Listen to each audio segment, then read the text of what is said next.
If you've been following our adventures for a while, you've probably caught a glimpse or two of something in the background of our story, something lurking in the shadows, biding its time with that 1,000-yard stare and timeless angular features, waiting patiently for one day when it will be finally called into action to begin its own adventures. But until then, let us formally introduce you to our HJ45 Land Cruiser Troop Carrier, or, as it prefers to be called, the Beast.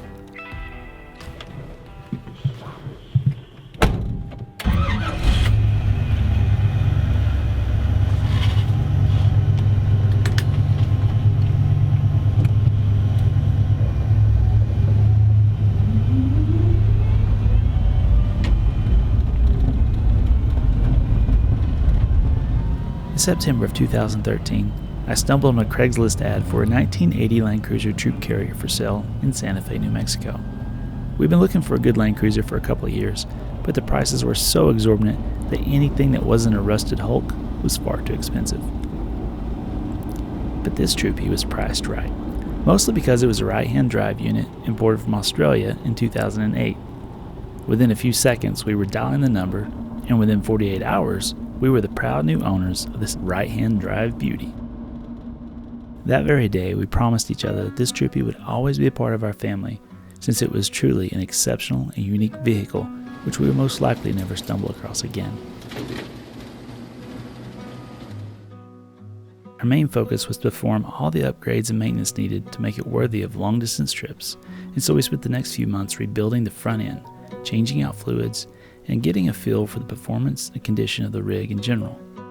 The original diesel engine had been replaced by a late 1970s Chevy 350 small block, and its health, while functional, seemed to be on the decline, so we began to form a plan to replace the tired unit with something a bit more exciting. After months of research, we decided on the Chevy Ramjet 350 as the upgrade, due to its 350 horsepower and 400 foot-pounds of torque. The idea of having a fuel injection system that would adjust to altitude on the fly was very important to us, and the idea of a direct swap for the current format sealed the deal.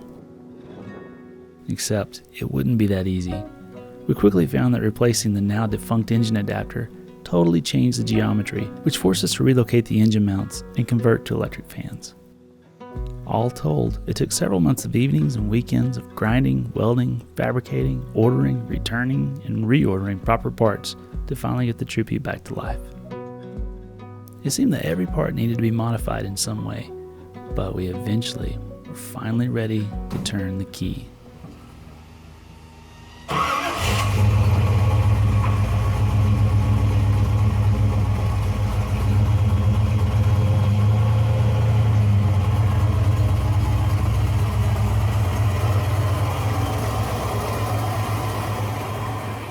Now that you know the history, let's give you the walkthrough.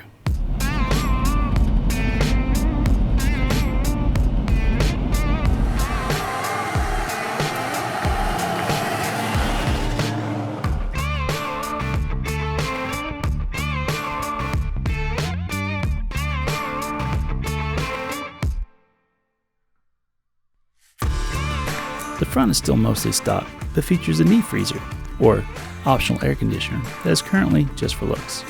Over on the driver's side, there's a later model Land Cruiser steering wheel and a Dakota digital gauge cluster keeping an eye on the Ramjet vitals while maintaining that vintage look.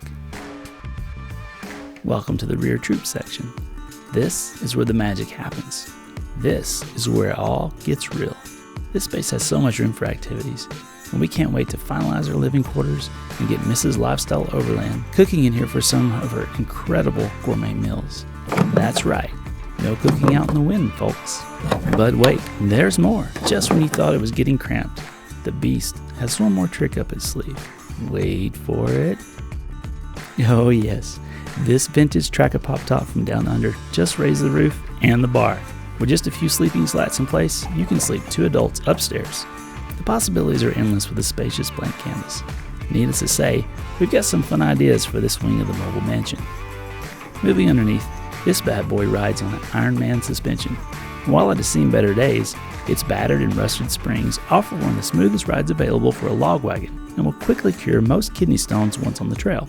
The Toyota H55F 5-speed transmission channels 350 horsepower down custom Australian drive shafts to the 3.73 gearing fore and aft. While this configuration isn't great for wheeling, it will do 85 miles an hour down the interstate like a brick fired from a cannon. This machine comes with not one, but 2 fuel tanks for a total capacity of 50 gallons of dinosaur juice. This invaluable mod allows us to skip every other fuel station, though a small loan is required to fill them up. And now, for the heart of the beast, the Chevy Ramjet 350 with electronic fuel injection. While this power plant selection will certainly upset the purists, the good news is we won't be able to hear them over the throaty intake and rumble of the exhaust. And if that's not enough, the whining complaints from the transmission will certainly drown them out.